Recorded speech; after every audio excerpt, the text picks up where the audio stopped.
तत्वदृष्टीने कोणता विचार करा, तर्कदृष्टीने उत्तर मीमांसाचं शास्त्र एक ग्राह्य आहे. बाकी शास्त्र जरी वेदाला प्रमाण मानले असले पण त्यांच्यामध्ये एक वाक्यता नाही. मग कोणत्या याच्यामध्ये एक वाक्यता आहे? उत्तर मीमांसा. उत्तर मीमांसाच काय आहे? ग्राह्य आहे का? असा निर्णय केला बा. आणि इतर शास्त्र कसे आहे त्याच्याकरता गोलांगुल न्याय सांगितलेला आहे. बरं, पुराणाच्या बाबतीमध्ये कोणता न्याय सांगितला? सालकसार मेय न्याय पुराणाच्या बाबतीत.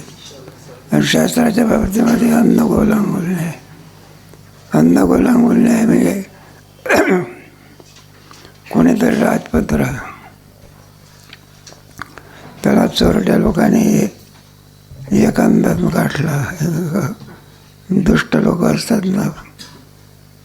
आणि मग पुढे काय केलं? गाठल्यानंतर आणि त्याचे डोळे काय केले? आणि त्याला सांगितलं, म्हणलं बा तुला राजवाड्यात जायचं आहे ना, मग आता आंधळा माणूस कसा जाणार? शक्य आहे का?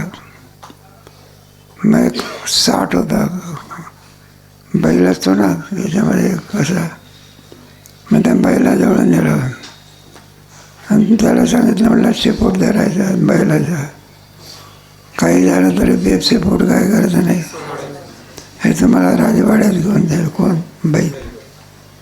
त्याने त्याच्यावरती काय ठेवलं? विश्वास ठेवला. आणि त्या बैलाचं काय केलं? शेपूट धरला. त्या बैलाला उधळवलं आणि मग काय पालथा पडला शेपूट धरल्यानंतर. सगळीच बरं का, दुःखाला काही पारावार नाही बा. बरं, इकडे बघा, इकडे बघा.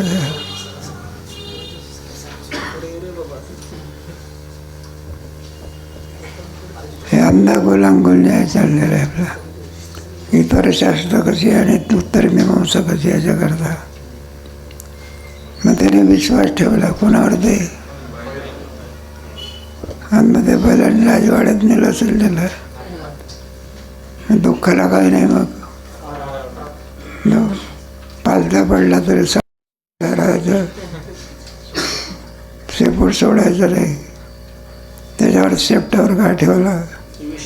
विश्वास ठेवला. आणि शेवटी शेपटाने काय केलं? तुझा घात केला.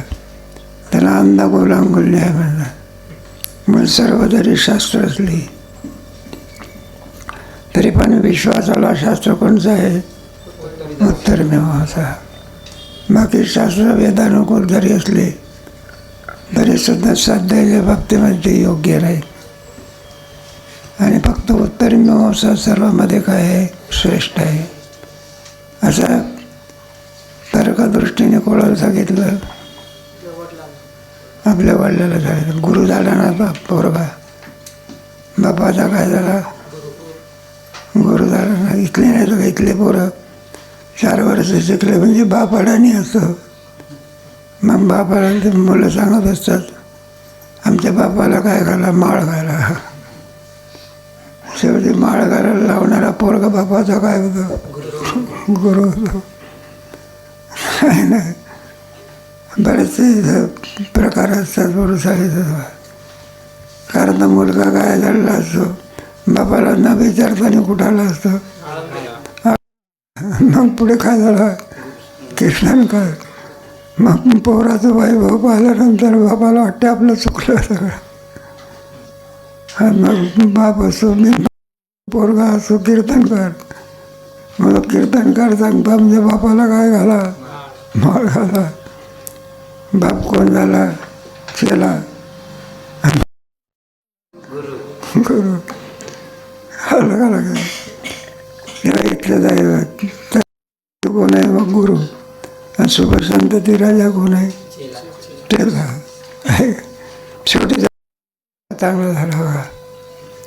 त्याने पुराणाचा अभ्यास केला आणि त्याच्यातून निष्कर्ष काढला उत्तर मीमांसा सर्वांना काय? श्रेष्ठ आहे. तरीसुद्धा देश का पडल्यानंतर किंवा मला जीवनमुक्त जरी झाला तरी काय इथून तिथून पशुपक्षापासून सुद्धा काय मानावं लागतं असं आहे. उपाधी केलं तिथे उपाधी असं मग उपाधीला जन्म आहे, स्थिती आहे आणि पुन्हा काय आहे मग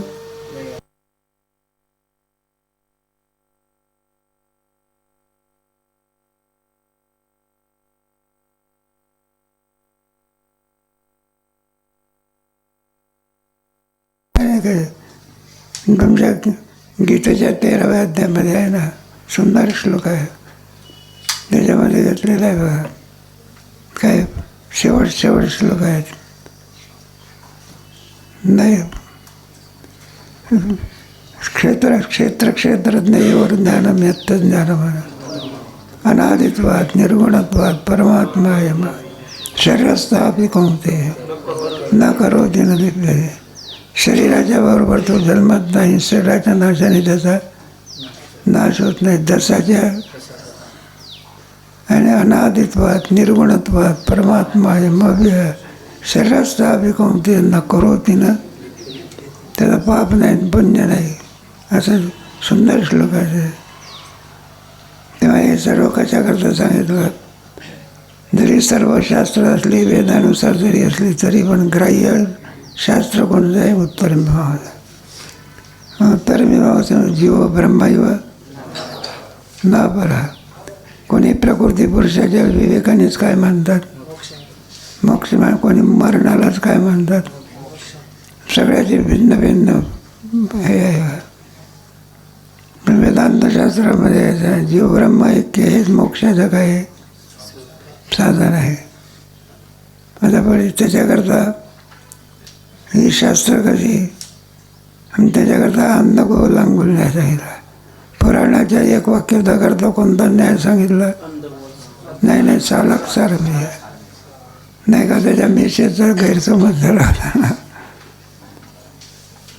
तिला वाटलं आपल्या भावालाच काय देतात, शिव्या देतात, आणि शत्रूच्या बाबाची काय करतात, स्तुती करतात. मग त्यांना सांगितलं की तुझा भाऊ नाही ना आमचा भाऊ नाही, मग कोण आहे? कुत्र्याचं भांडण. म्हणलं असा का, काही हरकत नाही, बांधून देऊ का चहा. 2 न्याय सांगितलेले आहे त्यामध्ये. एक सालक सारमय न्याय आणि अंधगोलांगून आहे. पुराणाची एक वाक्यता सांगतो कोणतंच न्याय सांगितलं सालक सारमय, आणि शास्त्राची एक वाक्यता होण्याकरता आनंद व्हा. परिच्छेद क्रमांक 32. उत्तर मीमांसाच सर्वात श्रेष्ठ. कोणत्या सर्वामध्ये 6 शास्त्रामध्ये व्यासनारायण अथा तो ब्रह्मजिज्ञासा ब्रह्मसूत्रमध्ये जन्माचा तत्वसमन्वयात सांगायचं. एका सूत्रामध्ये सगळे आणखी अर्थ आहे नाही का. आता तो ब्रह्मजिज्ञासा, माणसाने काय करावे यानंच हे झाल्यानंतर ब्रह्माची काय करावी, जिज्ञासा करावी. पण ज्याची जिज्ञासा करायची त्याचं ज्ञान पाहिजे ना. काय पाहिजे? ज्या गावाला जायचं असेल त्या गावाचं काय पाहिजे? साध्या ससूनमध्ये जर तुम्हाला जाऊन आणखी एखाद्या याच्याशी जर रोग्याशी जर भेटायचं असेल तर कारचा सुद्धा काय पाहिजे? वारडवा नाम पाहिजे. पुन्हा काट नावाचं काय पाहिजे? हे पाहिजे. नाही तर आपल्याला वारड नाही तर दिवसभर फिरत बसवावं लागेल. आमचा रोगी कुठं आहे, आमचा रोगी 1000 रोगी आहे, तुझा कोणता रोगीचा? बरं ते याच्यामध्ये वारडमध्ये अनेक काय असतात हे असतात. मग त्याचा नाही तर आपल्या भलत्याच माणसाला विचारत बसला तुम्ही आमचे रोगी आहात.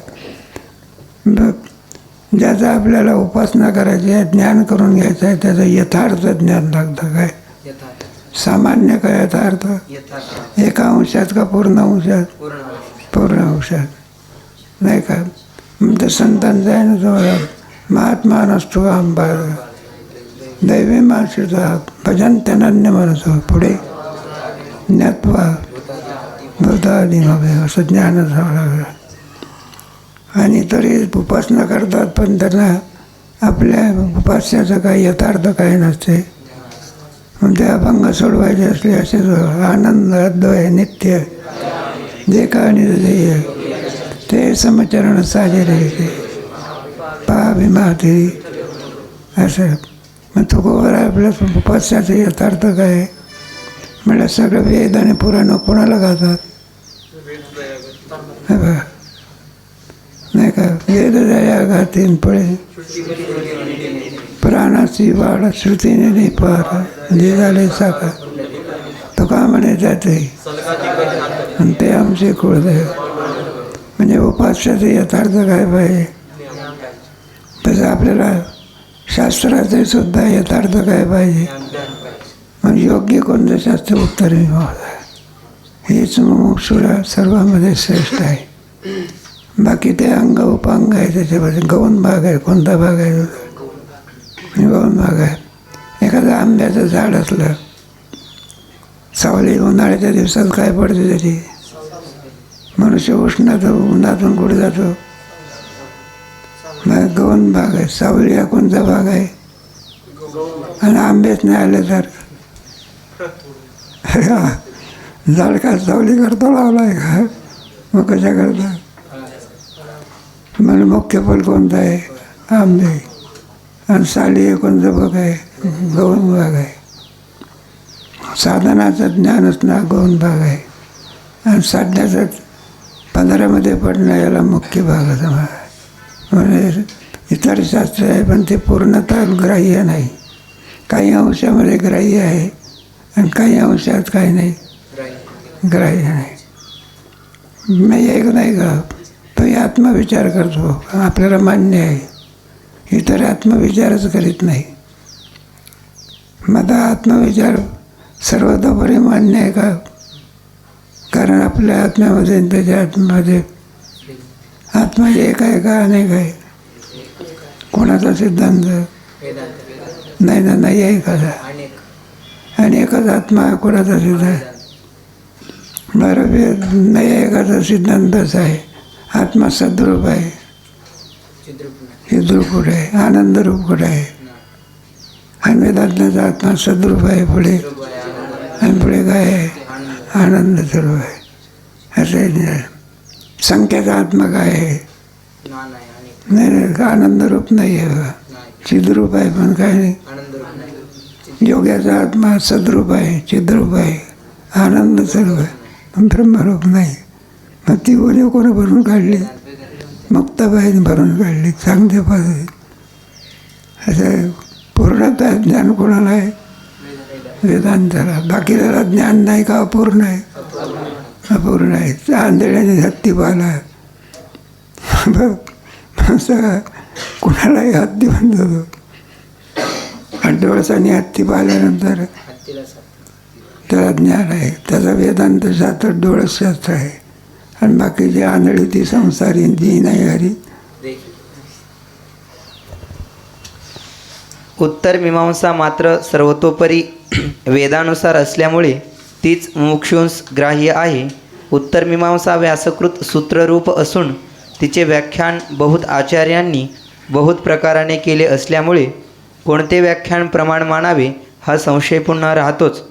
बऱ्याच दर्शन करायच्या टीका आहे त्याच्याकडे नाही का. ज्ञानेश्वरी आहे किती लोकांच्या टीका आहे त्याच्याकडे. मग त्याप्रमाणे आणखी ब्रह्मसूत्रावरती पुरेशा मग कोणाचं मान्य शंकराचार्य पुढे वाचा. याचे समाधान असे की त्या सर्व व्याख्यानात शंकराचार्यांचे व्याख्यानच वेदानुसार आहे. अन्य व्याख्याने वेदानुसार नाहीत हे 5व्या तरंगात आरंभीच सांगितले आहे. म्हणून उत्तरमीमांसेशिवाय 5ही शास्त्रे अप्रमाण आहेत. अहो याच तरंगात मागे तर्कदृष्टीने सर्व शास्त्रे मोक्षोपयोगी आहेत असे सांगितले आहे. आता 5ही शास्त्रे अप्रमाण आहेत असे तोच तर्कदृष्टी आपल्या पित्यास सांगतो हे कसे.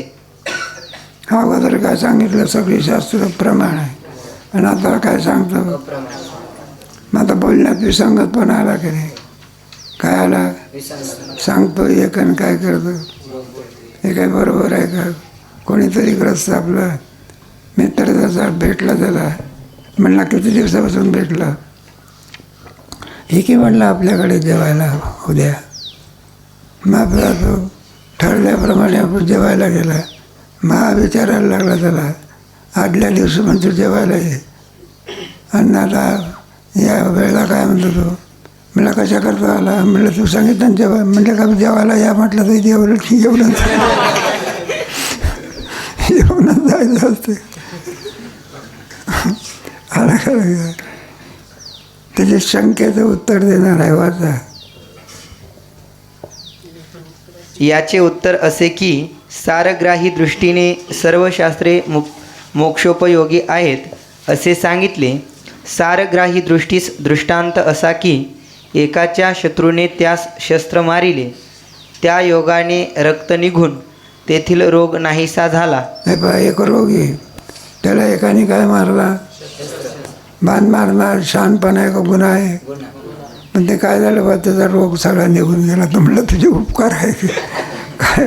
काय आहे तुझे उपकार आहे? तू जर आणखी बाण मारणार नसता रोग जसा पुढे. तेव्हा सारग्राही पुरुष शस्त्र मारणाराचा उपकार मानतो. त्याप्रमाणे अन्य शास्त्राने कोणत्याही प्रकाराने अंतःकरण शुद्धी आणि निश्चलता झाली असता पुरुष संसारापासून निवृत्त होऊन जर वेदानुसार निश्चय करील तर त्यास मोक्ष प्राप्त होईल. आणि शास्त्राचा निश्चय केला पाहिजे. तुमच्या गीतेमध्ये सुद्धा आहे, नाही देव तद्बद्ध तदात्मा तन्निष्ठा असतात गच्छंत पुनरावृत्ती ज्ञान निर्णय असं त्याच्यामध्ये. विद्या अभिनय संपन्न आहे ब्राह्मणे निश्चय बुद्धी निश्चय आत्मज्ञान. म्हणून योग्य ठिकाणी विश्वास करणं योग्य आहे. कोणावरही विश्वास ठेवला तर चालत असे. म्हणून संताजी हे पायी सर्व वेदात विश्वास ठेवण्याला कोण योग्य आहे? संतच योग्य आहे. चाहते मंडळी बरीच असते की तुकोबरायला लोक म्हणायचे ना, म्हणले मला तू उद्योग नाही, धंदा नाही, काही नाही, आणि मुठले सुटले तुम्ही चिंतन करता, तुमचा विश्वास आहे तरी कोणावर ते? आम्ही काही तुमच्या कल्याणाचं सांगत नाही का? तुम्ही ग्रस्ताश्रमी आहे, ग्रस्ताश्रम काय केला पाहिजे? पाळला पाहिजे. उठले सुटले जातात, कुठेही बसतात भजन करत. मग ते म्हटलं तुमचं दैवत तरी कोण काय दोन?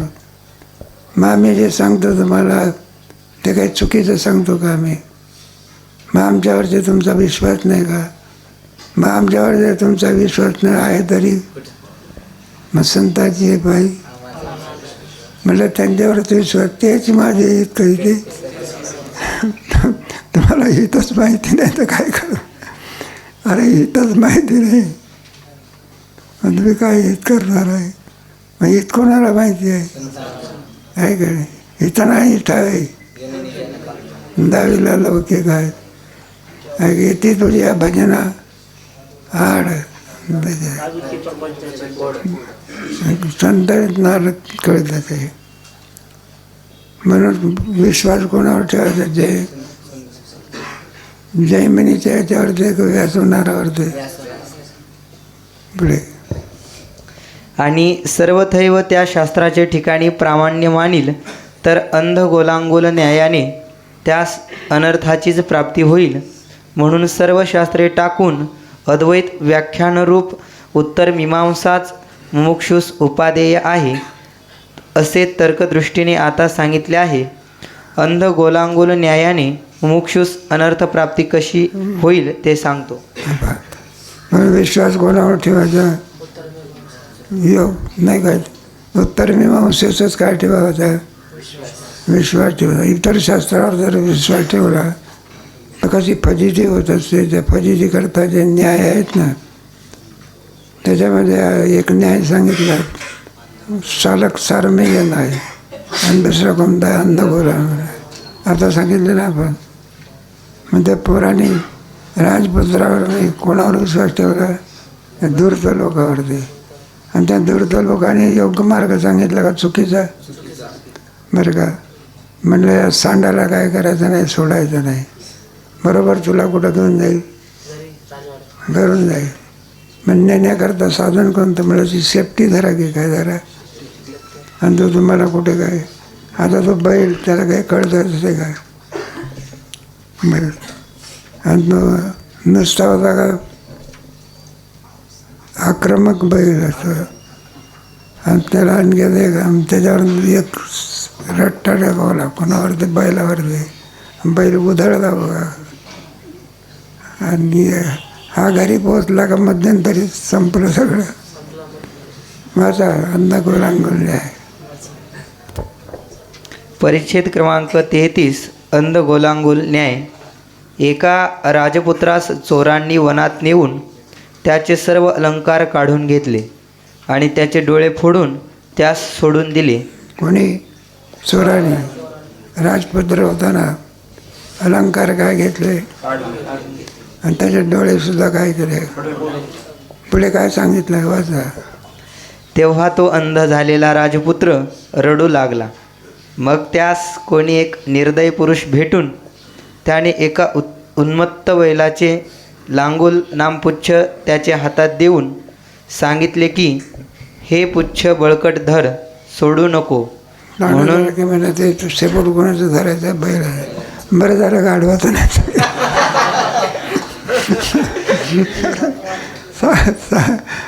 शेपूट धरायला सांगणारे गावले शहाणे होते का सगळे गाढव. जाऊ द्या. आता बैल कुठं जातो? पुढे वाचा. हे पुच्छ बळकट धर, सोडू नको, म्हणजे तू आपल्या घरी जाशील. त्या वचनावर विश्वास ठेवल्यामुळे तो बालक दुःख भोगून नष्ट झाला. त्याप्रमाणे स्त्रीधन पुत्रादी ही चोरमंडळी पुरुषाचे विवेक नेत्र फोडून त्यास संसार वनात सोडतात. तेथे भेदवादी, निर्दय, वंचक अन्य शास्त्र सिद्धांतात आग्रह करवून असे सांगतात की आमचा उपदेशच तुला परमसुख प्राप्त करून देईल. असं प्रत्येक शास्त्रकार सांगतो आमचा उपदेशच काय करेल.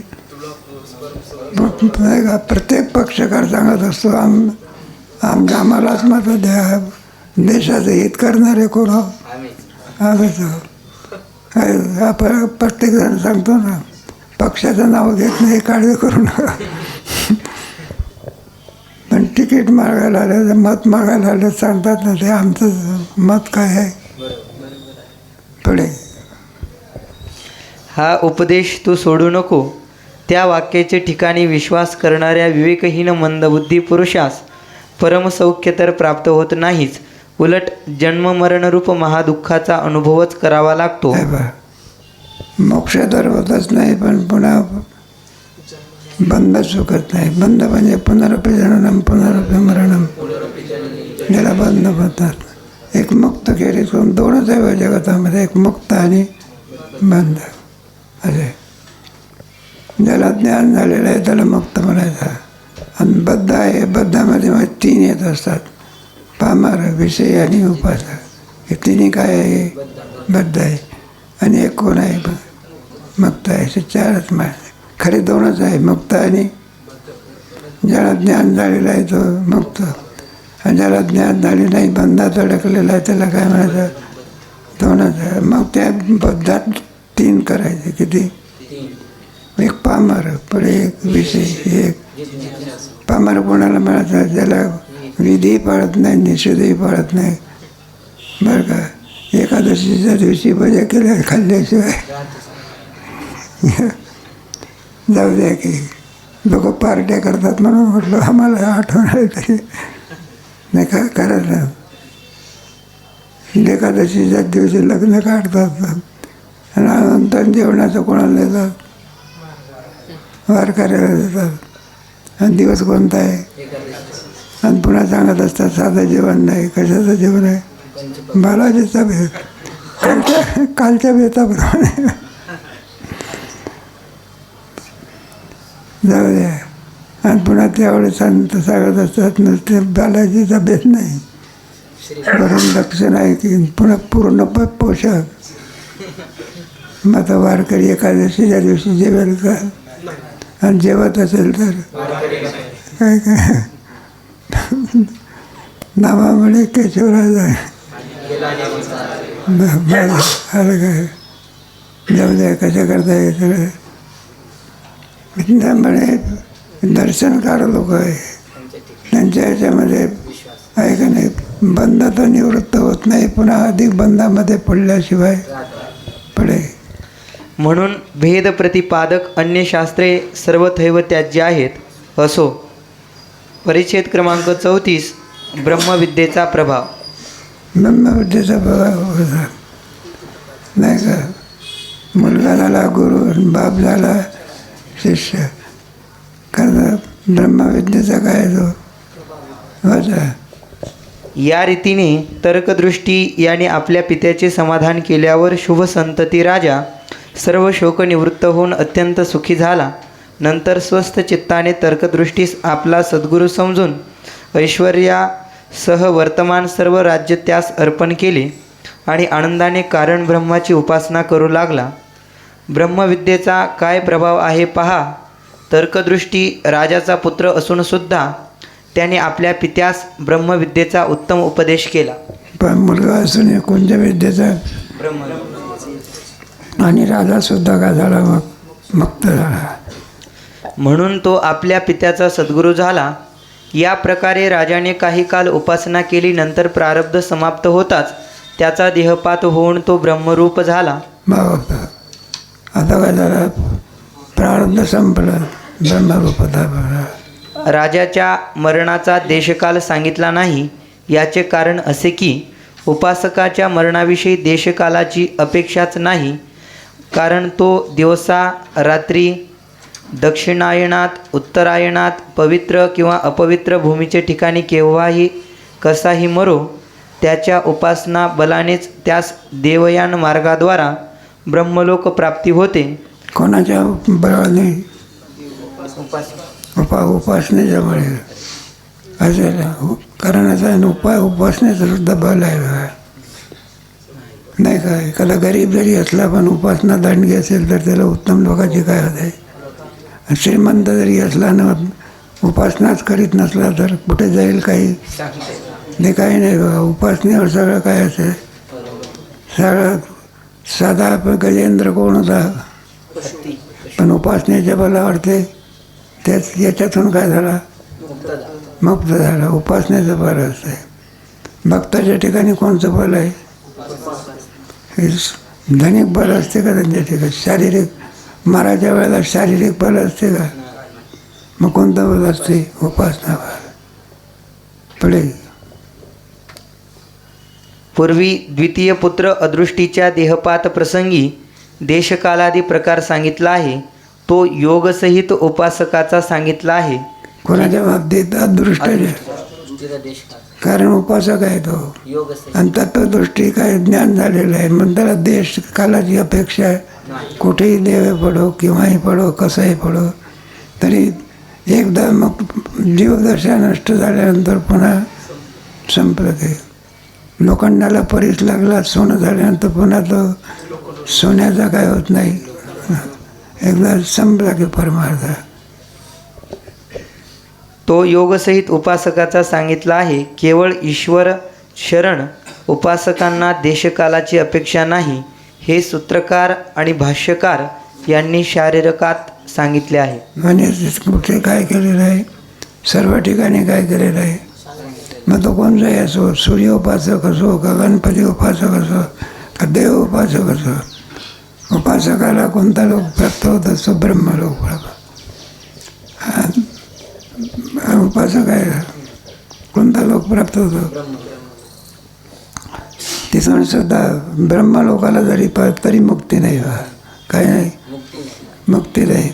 ज्यावेळेला आणखी त्याचा प्रारब्ध संपेल त्यावेळेला त्याला काय आहे, मुक्ती आहे.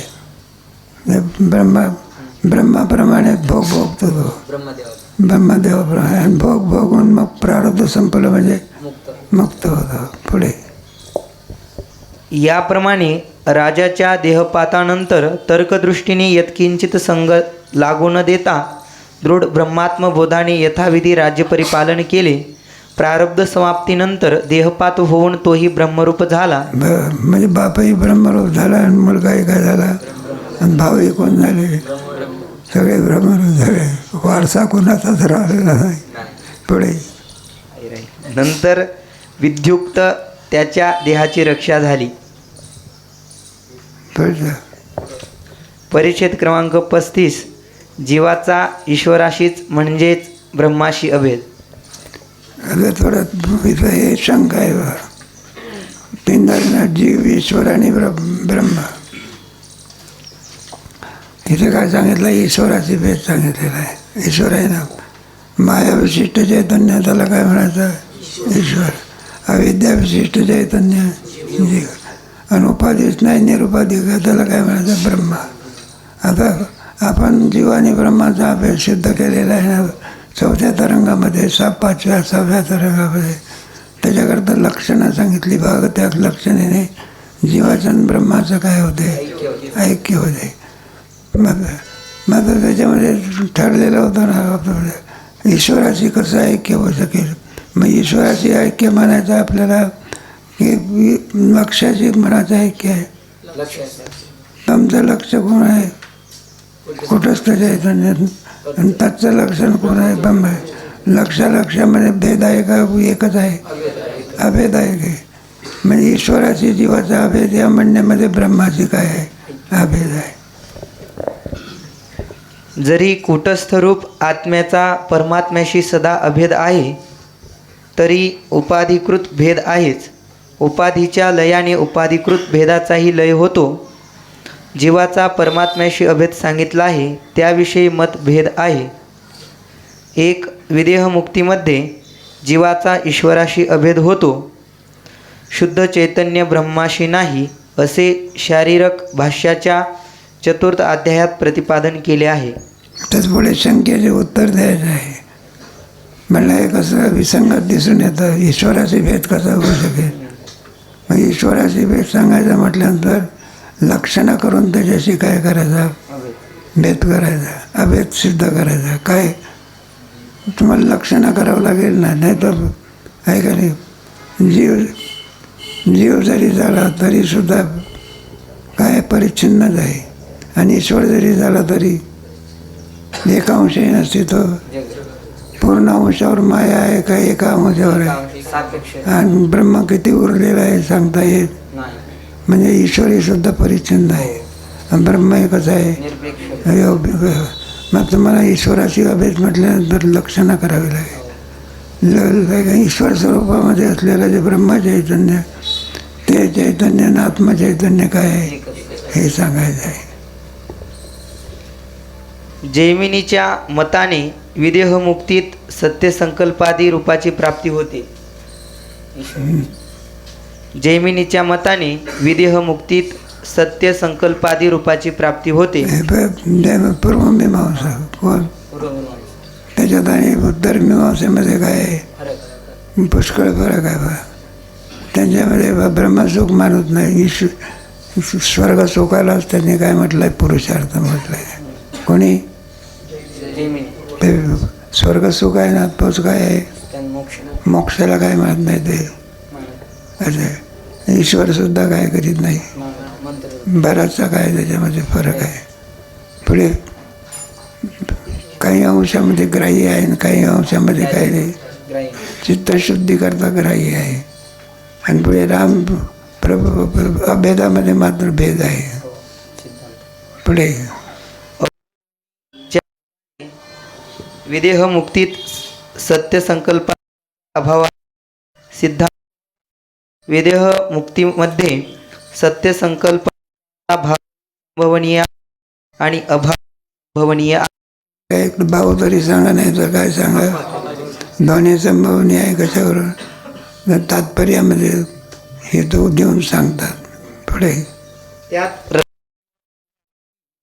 विधी जीवन असे समजून संकल्प म्हणून कोणत्या मग विधेय मग दे कोणाची एक रूप होतं? ब्रह्माची नाही. कोणाची? ईश्वराच्या ठिकाणी सत्यसंकल्प वगैरे ब्रह्माच्या ठिकाणी का ईश्वराच्या ठिकाणी? महा ईश्वराचे एक रूप झालं तर भाव झाले. पुढे म्हणजे शुद्ध निर्गुण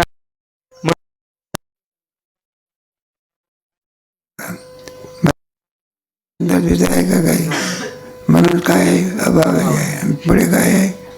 ईश्वर म्हटलं तर आणि ब्रह्मा तर पुढे जी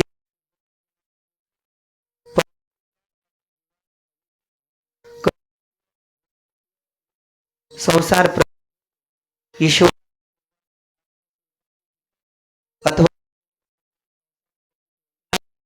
कोणाला ईश्वरा जीवाला मात्र गावते अपाधीच्या धर्माच्यामुळे संसार प्रती जे आहे आणि ईश्वराच्या ठिकाणी काय संसार आहे का काही नाही. तुम्हाला गेला ईश्वर वेगळे ईश्वर सर्वाला जीव मुक्त जाईल आणि जीवा ज्ञान लोकांचं आहे. म्हणजे ईश्वराच्या बाबतीमध्ये स्वातंत्र्य आहे आणि मध्ये काय पाहायचं त्याच्या उपाय बंधन करू शकत आणि बंधन करत आहे ना. म्हणून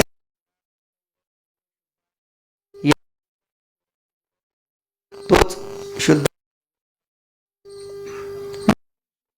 त्याचा अर्थ येत नाही. मग कोणाची उपाधी त्याची काय अभेद आहे. अभेद आहे. एखाद्या दुसऱ्या पेल्यात पाणी आणलं मग त्याच्या पेल्याचा अभेद आहे का पाण्याचा अभेद आहे नाही का? पेल्यातलं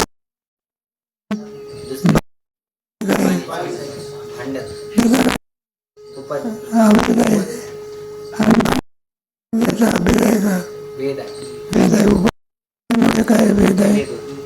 उपाधी प्रकारे काय नाही भेद नाही. शुद्ध न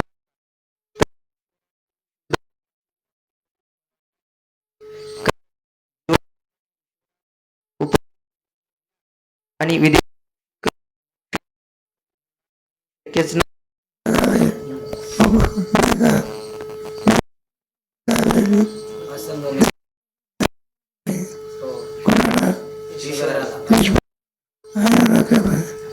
आता जी स्वरूपाचं काय आहे सुद्धा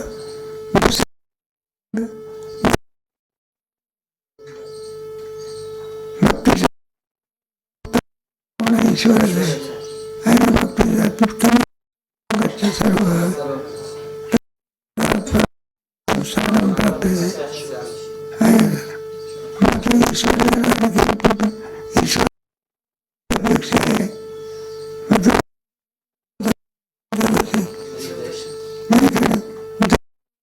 पेक्षा तो ब्रह्म कोणत्या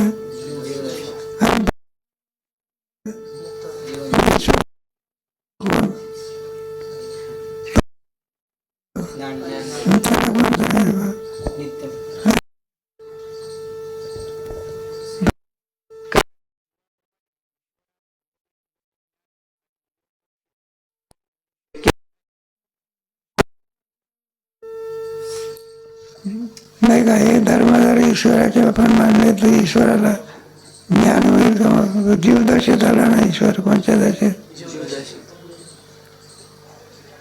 देवदशा म्हटल्यानंतर नाही आलं का धर्मामध्ये? कोणत्या दशेत आला तो?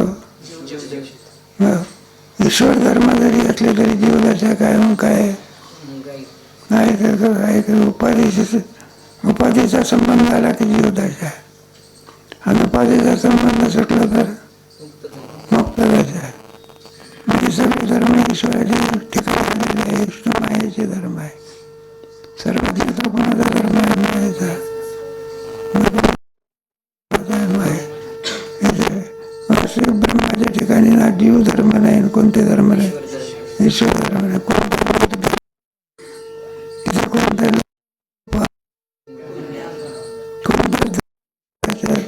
ठिकाणी असंगत स्वरूपात आहे. धर्माचे धर्म कसं आहे?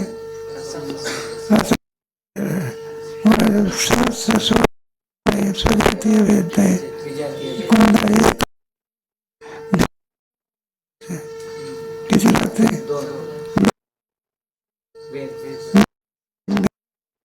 गोष्टीमध्ये आणतो. तुम्हाला गोष्ट सांगितली होती आपल्याला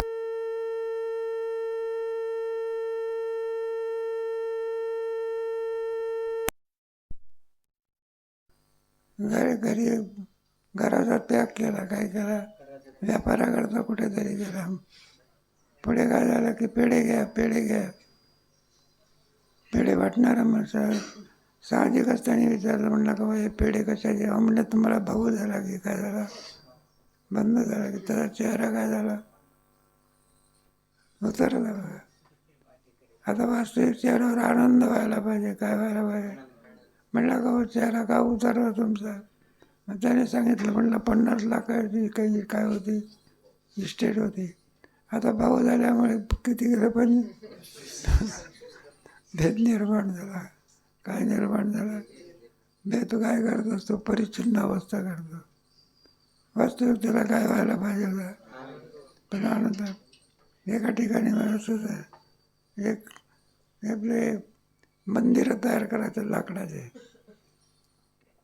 आणि त्याच्या मंदिराचा रेट होता बरं का 15,000चा. किती रेट ठरलेला असताना ते गुलाब बाबा म्हणून होते काटेलचे, त्यांना मंदिर घ्यायचं होतं.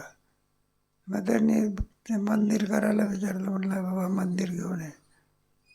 मग रेट किती आहे? पण त्यांनी विचार केला, म्हटलं श्रीमंत माणसाच्या ज्याचे शिष्य कसे आहे श्रीमंत. मग आता 15,000ला सांगतो का 20,000ला सांगितलं. किती? 5,000 वाढवून सांगितले. म्हणलं काय रेट आहे? म्हटलं 20,000. मग त्याची भक्ती मंडळीनं सांगितलं, म्हटलं घेऊन जायला 20,000 काय करा देऊन टाका. पण त्याचा चेहरा उतरला बघा. काय बघ, आम्ही त्याला विचारलं, म्हटलं का तुमचा चेहरा का उतरला? 15,000ला विकत होते तर किती हजाराला काही विकला, उलट 5,000 काय झाले? म्हटलं चेहरा आनंदित व्हायला पाहिजे, उतरला का? तर म्हणलं आमचं चुकलं. की काय चुकलं? 25,000 सांगा. 5,000चा काय झालं? भेद हा दुःखाला काय असतो, कारणीभूत असतो. तर वेदांत शास्त्र काय करते? भेदच नष्ट करते. जीव जीवाचा भेद, जीव ईश्वराचा भेद, ईश्वर. आणि एकाने सांगता सांगता ईश्वराचाही भेदच सांगितला. हा भेद, ईश्वराचा भेद कसा काय सांगितला तुम्ही? हा म्हणला मोबाईलमध्ये आहे. जीवाचा भेद आहे काय मान्य आहे. जडाचा भेद आहे. जीव जडाचा भेद सुद्धा काय, जीवेश्वराचा भेद काय, आणि ईश्वराचा भेद आहे का? सगळं वेदांतशास्त्र मातीत घालून. ईश्वर किती आहे? आता एकाच भेद निर्माण होऊ शकत, मग सगळ्यात हे भेद बसतो का? 2 ईश्वर असते ना तुझ्यात आहे. आता आपला महाराष्ट्राचा मुख्यमंत्री किती आहे? त्याच्यात भेद बसला ना, किती झाले? जाऊ द्या पुढे.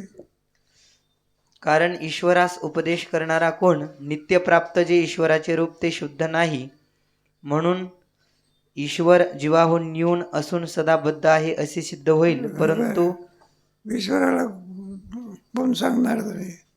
आता सारखा पाऊस पडून राहिलेला आहे. ही चूक आपली आहे का ईश्वराची? कोणाच्या सत्तेने पाऊस पडतो? नाही का? याची असत्तेने वेदाची बोलणं सूर्याची आहे का तुम्हाला? आकाशे सर्वत्र असावे बावीने वर्षावे जळे, ही आज्ञा. आता सारखा काय पडलेला?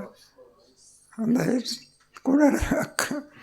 ईश्वराला कोणी अक्कल सांगाय?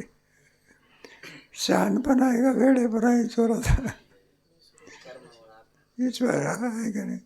शेतकऱ्याला तर पावसाची गरज आहे का? पाडणारा कोण आहे? मोठ्याला अक्कल सांगायची. परंतु असे मानणे योग्य नाही. चौथ्या, पाचव्या व सहाव्या तरंगात ईश्वर सदा मुक्त व ब्रह्मरूप आहे. कारण ईश्वरास अज्ञानाचे आवरण नाही, म्हणून उपदेशजन्य ज्ञानाची त्यास आवश्यकता नाही. आवरणच नाही तो उपदेशाची काय नाही. आवश्यकता नाही. आवरण असतात उपदेशाची काय असे.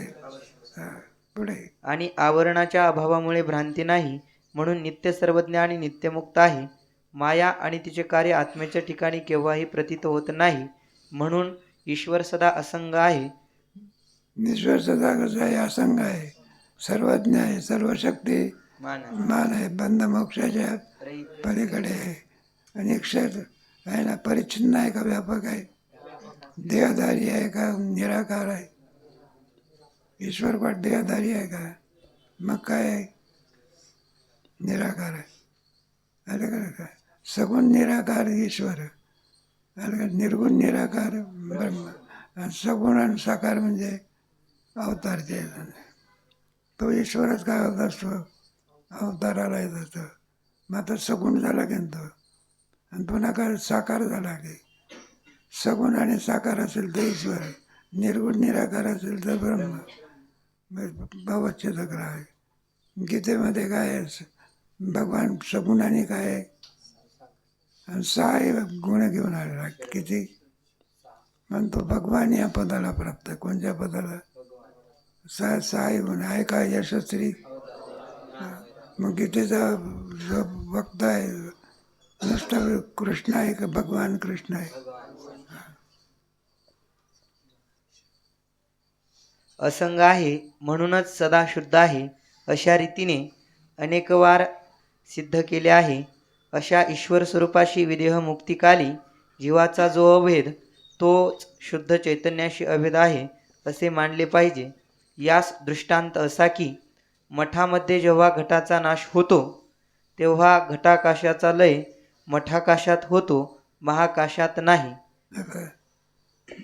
कोणामुळे भेद आहे, घटामुळे आहे का नाही. घट फुटला तर आकाशामध्ये भेद आहे का, एकच आहे. म्हणजे घटाकाशातलं आकाश किम स्वरूप होतं, महाकाश. पुढे त्याप्रमाणे विद्वानाचे शरीर ईश्वरकृत ब्रह्मांडात नष्ट होते आणि सर्व ब्रह्मांड ईश्वर शरीरांतर्भूत आहे. म्हणून विद्वानांचा आत्मा विदेह मोक्षकाली ब्रह्मांडाचे बाहेर गमन करीत नाही. या रीतीने विदेह मोक्षकाली ईश्वराशी जो अभेद तोच शुद्ध चैतन्याशी अभेद आहे. ईश्वराशी अभेद म्हणजे शुद्ध चैतन्याशी अभेद. उपाधीशी अभेद आहे का चैतन्याशी अभेद नाही का. एखादं या भांड्यात दूध असेल त्या भांड्याचा अभेद आहे का दुधाचा अभेद आहे. हा, दुधाचा काय अभेद आहे. बस शरीराचा काय आहे, पण आत्मस्वरूपाचा काय म्हणता असं संताचा अभेद आहे का. तो का म्हणे भेदाभेद. विद्या विनय संपन्न शनीच्या सौभाग्याच्या पंडित आहे काय. जसा घटाकाशाचा मठाकाशाची अभेद आहे आणि मठाकाश महाकाश रूप आहे म्हणून घटाकाश महाकाश रूप आहे, तसा विदेह मोक्षकाली जीवाचा ईश्वराशी अभेद होतो. तो ईश्वर शुद्ध ब्रह्मच आहे, म्हणून जीवास विदेह मोक्षकाली शुद्ध ब्रह्माचीच प्राप्ती होते असे सिद्ध झाले. शेवटी अंतकाली कोणाची प्राप्ती होते, ईश्वरशी म्हटलं तरी सुद्धा ईश्वर स्वरूपामध्ये असलेल्या चैतन्याची काय होते. असं आहे ना, उपाधीमध्ये भेद असतो, आणि उपदेय म्हणजे त्याच्यात काय नसते.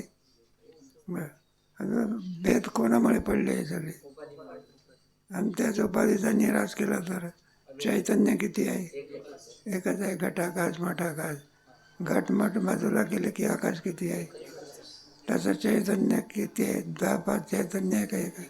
स्वगत सजातीय विजातीय देश काल परिच्छेद शून्य, असं जे तत्व आहे त्याला ब्रह्मस्वरूप आहे. मग विधेयकाली कोणत्या याच्यामध्ये लय होतो, ब्रह्माच्या. त्याला कोणती मुक्ती, विधेय. आणि जिवंत आहे तोपर्यंत जीवन. जीवदशा आहे का, आता जीवदशा का झाली, संपली. परिच्छेद क्रमांक 36. ग्रंथकार निश्चलदासजी यांचा अधिकार. त्यांचा अधिकार आहे निश्चलदाजीचा. मग ऐकून घेऊ ना अधिकार काय बिघडलं. वेदांत शास्त्राचे जे अत्यंत गौप्य सिद्धांत हीच रत्ने ज्यात बहुत आहेत असा विचारसागर ग्रंथ पंडित निश्चल दासजींनी लिहिला आहे. त्यामुळे ती गुप्तरत्ने विवेकी मुमुक्षूस स्पष्ट दिसतील. दिल्लीच्या भागाला केडोली म्हणून नाव आहे. त्यांचं वर्णन तिथं ते वृत्तीप्रभार बरेच ग्रंथ लिहिले आहे बा. आणि काही लाख शब्दाचा त्यांचा काय संग्रह होता. आणि त्या पंचकेस वाढवले होते बा, दाढी वरचे वगैरे.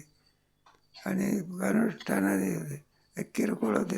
कधी कधी त्यांचा याच्यात नाही दाखवला. काही ठिकाणी विचार चंद्रोदय नावाचा एक ग्रंथ कोणाचा आहे त्यांचा. वृत्तीप्रभाकर सुद्धा कोणाचा आहे. पण हे सगळे हिंदी भाषेत आहे. कोणत्या सुद्धा विचारसागर हिंदी भाषेत आहे. तर मग साखरे महाराजांनी काय आहे कोणत्या भाषेत आणला? मराठी भाषेत. मुळामध्ये कशात आहे तो? हिंदी भाषेत आहे. असा ग्रंथ थोडक्यामध्ये प्रमेय नाही का याच्यामध्ये सांगितलेलं आहे. एखादा सागर नाही का एखाद्या भांड्यात यावं त्याप्रमाणे आहे. एवढा मोठा अफाट वेद. जसं ज्ञानेश्वर महाराजांनी सगळा वेद कोणत्या भाषेत आणला? हरिपाठामध्ये 27 अभंगात. किती आहे का नाही? चांगले 65 म्हणजे काय वेदाचं प्रतिरूप आहे बा. आणि सांगणारी कोण आहे? मुक्ताबाई. आणि ऐकणारा कोण आहे? ऐकायचं सगळा मुक्ताबाई किती चांगले महाराज किती अभावात 1400 वर्षाचा. मुक्ताबाई किती ते 14चे 2 टिंब काय कसायचे काढून टाकायचे. मग किती राहिले? 14. 14चे अर्धा. एवढं मुक्ताबाईचं काय वय आहे. मग ते कोणत्या युक्त योगी आहे का विंजन योगी आहे? त्यांना चिंतन करण्याची काय नाही. ज्ञानेश्वर महाराजांना असं सांगावं लागतं का जरा पाहून येतो. मग तो उपवासाची साखरेत उडी काय आणावी लागते का? उपवासाचं आहे. श्रीखंडामध्ये आपल्याला चिंतन करावं लागतं. आणि त्यांना चिंतन करण्याची काय नाही. तुका सहज बोले वाणी आणि त्या घरी वेदांत आहे. असं आहे. पुढे पंडित निश्चलदासजींनी सर्व वेद, स्मृती, पुराणे, सांख्य, न्याय, व्याकरण आणि अद्वैत शास्त्राचे दुसरे निबंध हे सर्व पाहून हिंदी भाषेत हा ग्रंथ लिहिला. ते सगळ्या शास्त्राचा वेदाचा अभ्यास करून हा ग्रंथ काय केला? निर्माण लिहिला. पुढे याचा हेतू इतकाच की मुमुक्षूविषयी त्यांचे अंतःकरणात फार दया उत्पन्न झाली. सर्व धर्मात दयेसारखा दुसरा श्रेष्ठ धर्म नाही. त्यांच्या अंतःकरणामध्ये दया भूतांची दया आहे. वाढावया सुख भक्तिभाव धर्म कुळाचार्य किंबहुना सर्व सुखी पूर्ण ओम पूर्णमद पूर्णमेव आहे का नाही? तेव्हा जगाने सुखी व्हावं एवढ्याकरता त्यांची काय असते. त्यांना स्वतःचा काही स्वार्थ राहिलेला असतो का? जोग महाराजांना काही स्वतःचा स्वार्थ होता का? मग हे कोणाकरता संस्था काढली? तुमच्या आमच्याकडे शहाणे करून दया भूतांची दया आहे. आपुली ममता. आपलं काही घेणं देणं आहे का संस्थेची? तरी तुम्हाला काय आपल्याला सकाळच्या वेळी नाश्ता देते, पुन्हा रात्रीच्या बाहेर काय देते आणि फुकट पुन्हा शिक्षण देते. केले उपकार बाप न करी. पुढे या विचाराने हा ग्रंथ लिहिला. दिल्लीच्या पश्चिमेस 18 कोसांवर किहडोली नावाच्या गावात हा ग्रंथ संपूर्ण झाला. हा ग्रंथ काय झाला? पण मुळामध्ये हिंदी भाषेमध्ये आहे. आपली भाषा कोणती आहे? काही काही ग्रंथ सारे संस्कृत भाषेत आहे. कोणतं संस्कृत भाषा आहे ना. मग ज्ञानेश्वर हे मराठीचे ब्रह्मविद्येचा देणे देणे सुखजीवनी बरोबर आहे ना.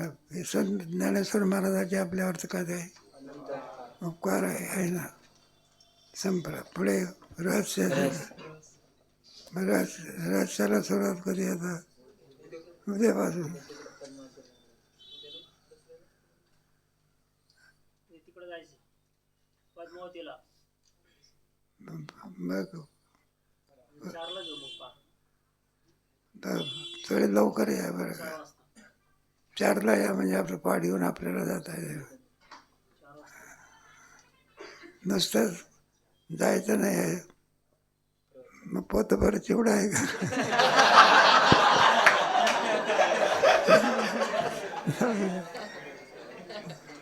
संभ्रम